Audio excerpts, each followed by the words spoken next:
Welcome to Becoming Her.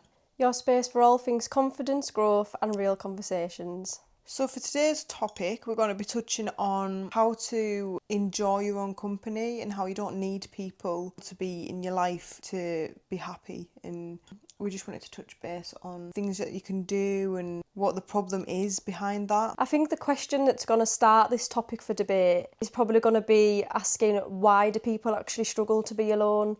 Because we feel like a lot of people do struggle to be alone and to thrive in your own company, but I think it's a big thing as well at the moment that people are actually trying to push on a lot of things, including social media, that being alone is actually really good, and if you can thrive and be happy alone, then your life will be better when you want to have other people in it.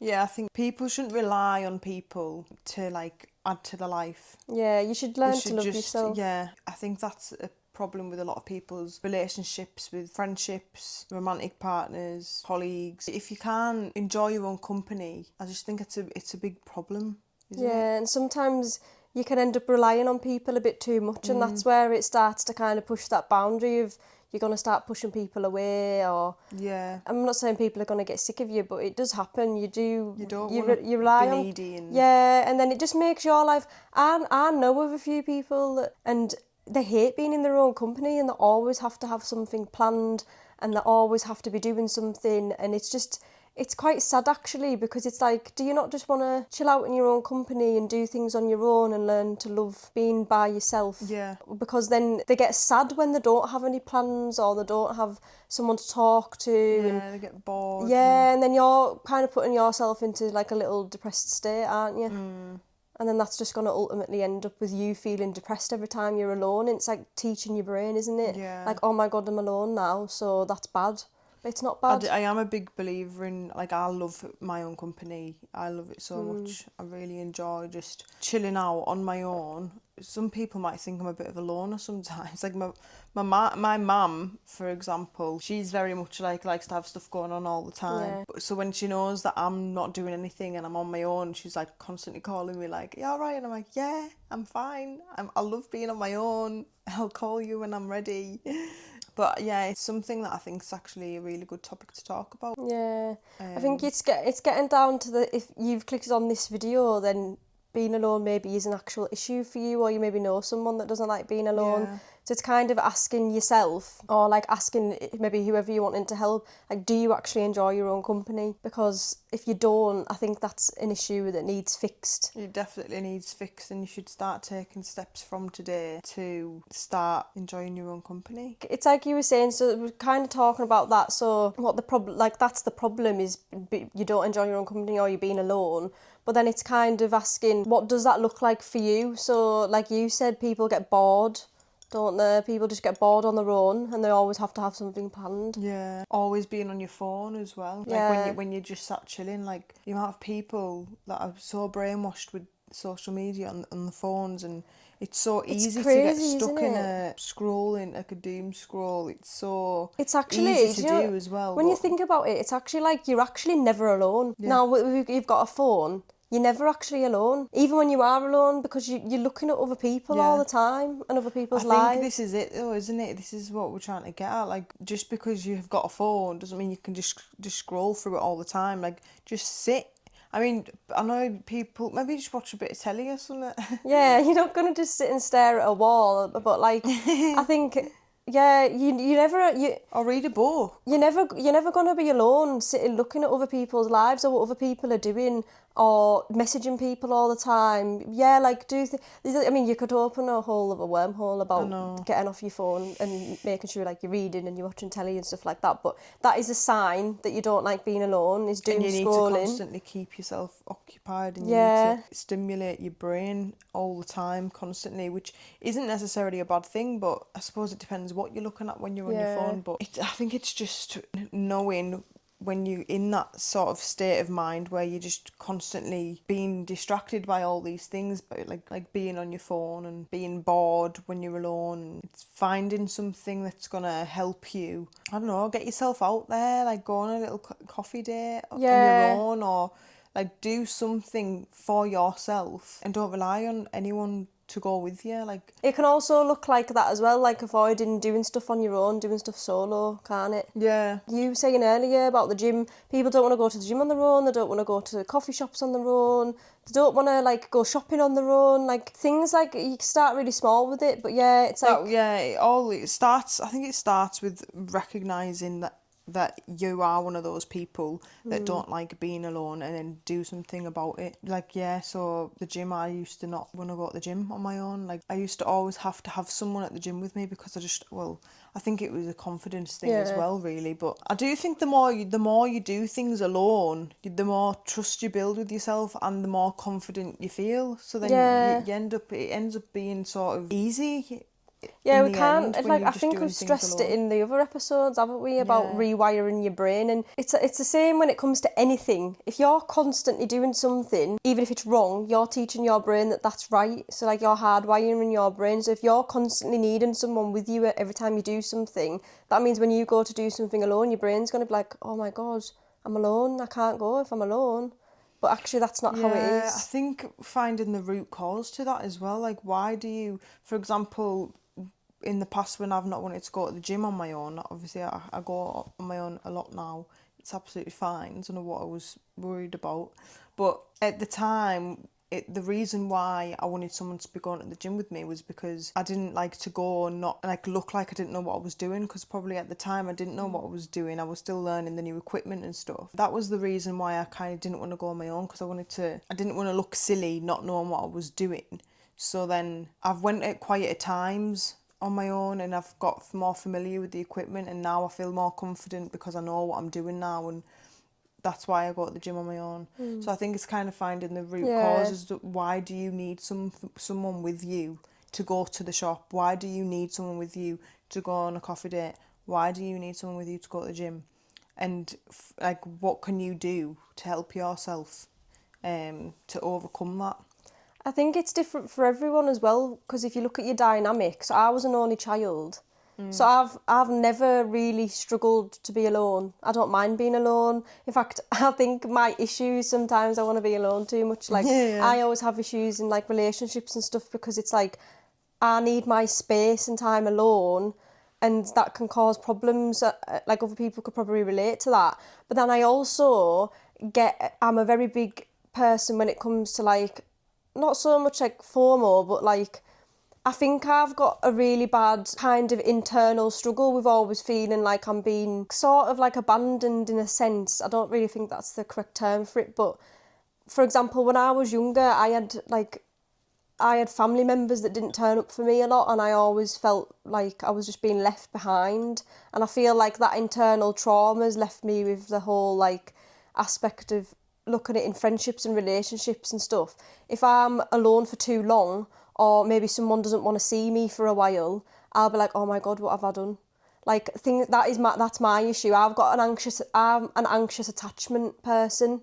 So yes, I can survive being alone, I can go to the shop alone, the gym alone, I can do all of that, that's never an issue. Yeah. But I've got anxious attachment, so if I'm attached to you, like if you're my best friend or I'm with you in a relationship, even if I still have my own alone time, if I'm wanting to go do stuff with people and they like keep saying no, or don't want to do that, or maybe they don't talk to me for a few days, or the vibe's a bit off, then I start to get anxious and I'm like, oh my God. But that's kind of from a childhood trauma thing. I think that's the fear of being abandoned. Yeah. So I'm like a very much an anxious attachment. So I feel like sometimes, even though I can spend time alone, I still push sometimes when it comes to wanting people to be with us. But that's more because I'm just scared of like being like them leaving maybe. So there's other ways as well that can cause this thing, but you actually just need to learn that learn who you are. It's not just learning your own, that you need to be alone. It's also learning that other people need to be alone. Yeah. Like if your friend doesn't message you for a week, they're maybe just busy or they're going through something. Like it's learning both sides to it, I think, as well. Yeah, it's being self-aware, isn't it? Yeah. And aware of those around you. Yeah, you could maybe just think now, is there any time that you've had any personal experience of, like Kim never used to, can you go to the gym on your own?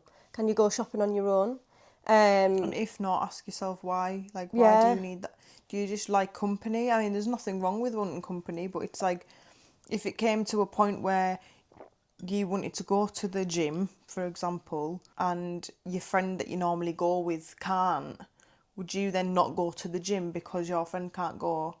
Because then that's when you know it's a problem. Because if you don't feel confident doing something on your own, because you've got to rely on Tom, Dick, or Harry, that's when you have got a problem, and it is something that you really need to fix. Because I feel like as soon as you get to that place in life where you do enjoy your own company and you don't care about doing things on your own, like, it's so like freeing, I think, because you can just go and do whatever the hell you want, and you don't need to rely on anyone. If someone can go with you, great, a bit of company, that's nice, but don't rely on anyone to. I've always said this in the past, and I think some people take it the wrong way, but I've always said, like, no, don't ever rely on anyone for anything. I think, it But hits it's like, back, I don't mean it like because you can't trust anyone or anything like that. I mean, like, do things for yourself, and other people should like add to your life rather than. It hits back to what I was saying. Yeah. So, like, if you're like a person like me who gets anxious with the people you're attached to or you're friends with or whatever, if you can learn to spend time alone and enjoy your own company, the more you start to like your own company and realise that being alone is okay, when it comes to, like you're saying, relying on people, like say if you've got plans or people cancel, it stops you getting that anxious, and it stops you being like, oh my god, they've cancelled plans, because you're actually like, oh well, it's all right because I can just spend the night alone and I can just do whatever, or maybe I could still go and I could just go alone. It stops you relying on people or getting mad or getting annoyed or getting jealous and all of them things. You'll just have such a much more peaceful, calming life if you just enjoy your own company for things like that, for example, that happen. It helps with it both, I think. I think it helps not only you enjoy your own company and enjoy being alone and doing stuff alone, which is going to help you learn to love yourself a bit more, but it's like we say, it's going to stop you from always relying on people, or maybe thinking, like I do sometimes, like, oh my god, I haven't seen, they've cancelled plans, or maybe they just don't want to see me. It helps, it really does help you stop getting like that. It does, it helps you.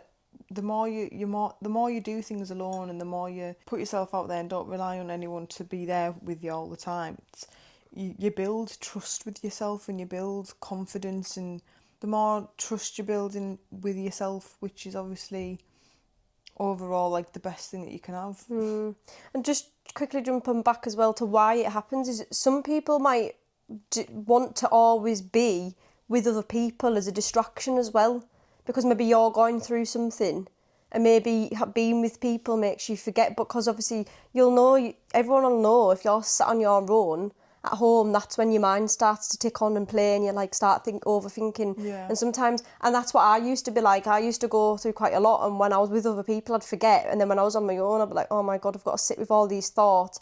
But actually learning to sit with the thoughts and like battle it out alone, that helps as well, because you need to learn how to know yourself and how you need to you can't always rely on other people to pull you out of your situations, because it's like, we've had people in the past where if you're going through something yourself and someone comes to you and they're going through something and they're always relying on you, you start to get a bit mad, don't you? And you're like, right, I'm actually going through stuff as well.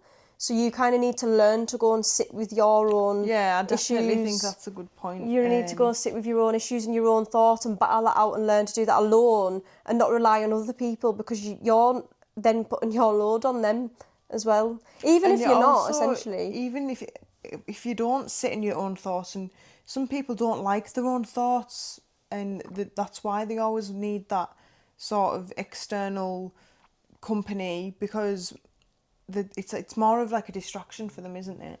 I think being in your own thoughts is so important, and you need to be able to sit in your own thoughts and battle them out, like what you were just saying. I think that's really important, because I think people that don't like to do that and that need to constantly be with someone for company, it's almost like they're ignoring the problems that they've got in their head. So I think when when you are able to sit on your own in your own thoughts, you will be able to battle them out, the thoughts. Yeah, it is. It's like going back to what we were saying about how you can push people away. So it's like, we're not just on about now about how we were saying, like, putting your thoughts and stuff on other people, because obviously that's a whole different topic for debate. We're talking about being alone. But if you're always needing to be around people and being there, it's like you were saying about your mum ringing you all the time. Like, if people are constantly messaging you all the time, like whether it's your friend or your partner or whoever, it's like you just get mad, don't you, sometimes? And you're like, please, will you just give us a bit of space? Alone. And you know, I've learned a lot over the past couple of years that so many people's mindsets are so different, especially like when it comes to like men and women. Like, you may be a person that always needs constant reassurance that everything's okay and you've got that anxious attachment style, or you need someone there all the time. But other people need space, and if you're always being needy, and you've maybe found this before in friendships or whatever, but if you're constantly pushing or whatever, you're just going to push people away. Yeah. And I think that's a big thing, is that's kind of not what you want to do. So learning, I think what you'll find as well is, because you've got your anxious attachment people, and then you've got your avoidant people and whatever, and if you might realise, it's kind of learning the dynamic of who you are and who the people in your circle are. Because if you're friends with an avoidant, or you're in a relationship with an avoidant, they're going to avoid you when they're going through stuff, or they're going to start to push you away when things get a bit tense.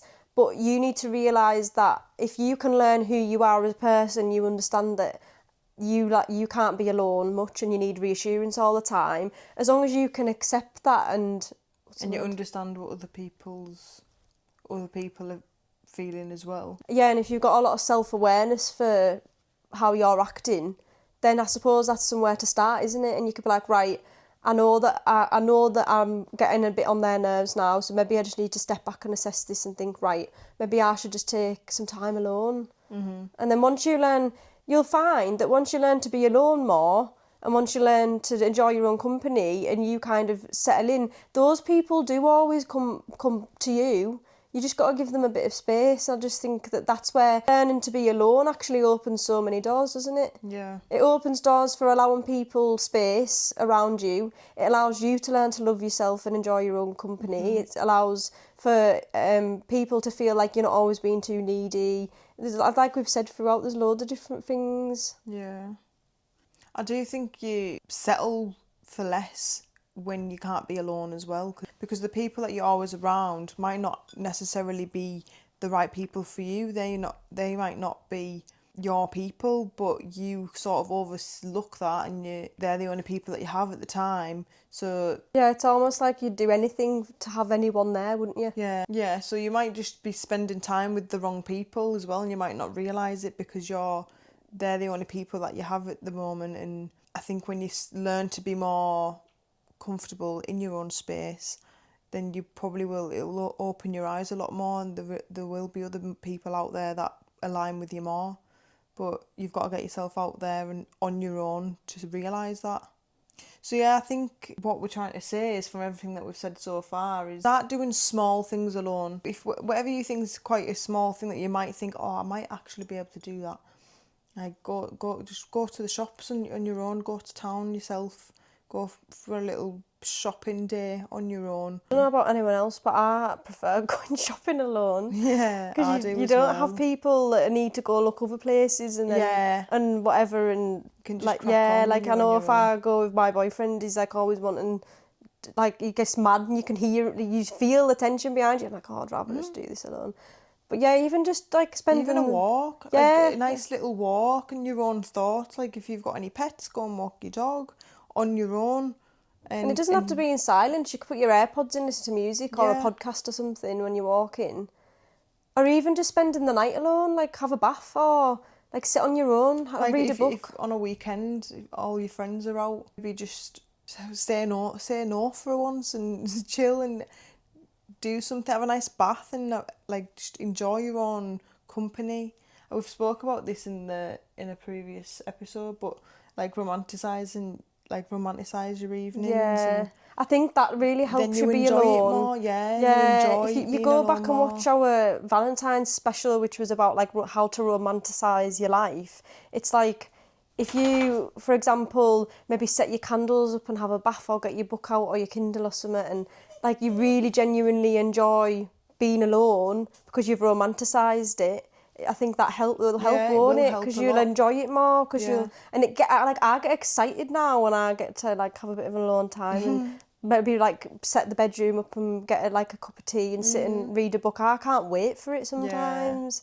And I think that's where you start to learn to just really love being alone. And it's like you were saying, and then that helps when it comes to your boundaries, and then you can start to think like, am I aligning with everything I've got in my life? It's not about not having anyone to keep you company or anything like that. It's about not needing anyone. Yeah, that's such a good point. Because it's like you said before, if all your friends are out on the weekend and maybe you don't want to go, but you've either got FOMO or you feel like you've got that anxious attachment if you don't turn up, or if you don't go do all these plans with your friends that you're going to lose them, then that's not right. Like if they're good enough friends and stuff like that, then you're not going to lose them. You don't have no one just because you don't go to all these plans and don't do all these things or don't be with people every day. You've still got people. And then at the end of the day, if you do want to start spending time alone and those people drift away, then they're obviously not your people. Yeah. And I think that's something that I used to struggle with when I was younger, was I had all these friends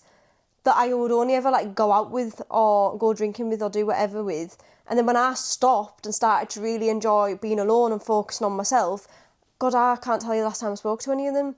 But I'm not thankful. I wish them all well and I'd happily speak to them if I see them. But it's like, well, we were only friends because we were doing all of that. Yeah. Like I was going to say that before when we were talking about... I do think your life will change. Yeah, it's when you step back and Massively. start to look at your own life and enjoy your own company, you'll start to realise what's for you and what's not for you. Yeah. And like you were saying before about the boundaries, it's learning to not only learn to love you, but like start to say what's going to be best for me going forward and what aligns with me. Yeah, it's like that saying, isn't it? You can't love anyone if you don't love yourself. Yeah. And I think loving yourself comes from enjoying your own company, and doing all these things alone. And obviously we've spoke about it, you'll gain so much more confidence and all of that, and you'll gain so much love for yourself as well. And I do think that if you don't enjoy your own company and you don't like love yourself, you shouldn't be in a relationship. No, you shouldn't. I was Do you know what I mean? before. I feel like it does put pressure on people, whether it's your partner or your friends or whatever. If you don't love yourself and you don't like your own company and you always have to be with someone, you do need to work on that. And it is easy to do. Like obviously it's easier said than done, but once you start making them small changes, it'll just stem from there, and you'll never look back. Yeah, definitely. So if you watch this episode because you're someone that doesn't like to be alone, then the point we're getting to here is to start small. Like we said before, go have a bath or something to chill out. Yeah, and then once you've started doing that, you can maybe start trying to go to the gym on your own or go and do other things on your own, go on walks. I mean, I know some people that take themselves off to the cinema and stuff on their own. And do you know what? Like, I'll never forget once I had to go for a competition once years ago and I had to travel on my own and it was so peaceful. Yeah. Things like that, just like start small and then work your way up. And then enjoy it. Make it enjoyable. And we want to know your journey as well. So if you've watched this episode and you start to do these things, in a couple of weeks, like let us know what you think. Yeah, or, comment on this video if you've done anything, and sort of use that as like you're logging your progress in it. Yeah, or like even just like give us a message or comment below and just tell us like, have you been doing this recently, or do you know someone? Because God, we know loads of people that like, well not loads, but I know a few people that can't be alone, and it's so noticeable. And I think sometimes I just feel so bad because I'm like, you just need to learn to enjoy your own company, and honestly your life would be so different if you did. It'll change massively for the better. Yeah. And then it gives you time to like, we're two people that really love being alone. And whenever we're alone, we're doing things to like better ourselves, like maybe listening to podcasts or reading or something. Yeah. And so you're not only just kind of learning to love yourself and be alone, but you're actually giving time back to yourself. Yeah, you've given yourself time to grow. So if you found anything on this podcast helpful, then don't forget to like and subscribe or follow us on Instagram. We're going to be pushing some more episodes out as the year goes on, and I don't know if you've noticed recently we've started vlogging as well, so they're up on the channel. But yeah, so we'll see you for next week's episode. Thanks for watching or listening. We hope you enjoyed. Bye.